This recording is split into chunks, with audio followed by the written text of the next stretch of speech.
भारतरत्न सचिन तेंडुलकर,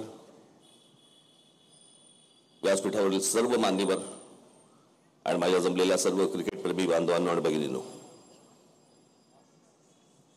तर हे स्मारक याच्या आधीच व्हायला पाहिजे होतं, कारण आचरेकर सर म्हटलं की सचिन तेंडुलकर हे एक नाव आपल्या डोळ्यासमोर येतं. पण मला वाटत नाही जगात आचरेकर सरांनी जेवढे खेळाडू निर्माण केले भारतासाठी किंवा आपल्या देशासाठी, तेवढे जगात कुठच्या कोचने आजपर्यंत एवढे खेळाडू केले असतील असं मला वाटत नाही.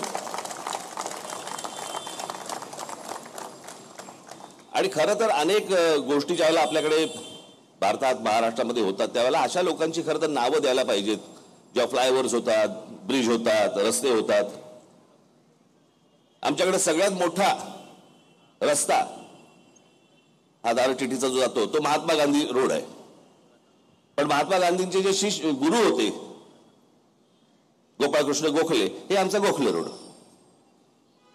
गुरुची काय किंमत असते आणि गुरुची काय किंमत असावी आणि त्याला किती पूजावं, किती मोठं करावं आणि लोकांसमोर ठेवावं हे आपल्याकडे नाहीच. म्हणजे शिक्षक नावाची काही गोष्टच आपल्याकडे राहिलेली नाही.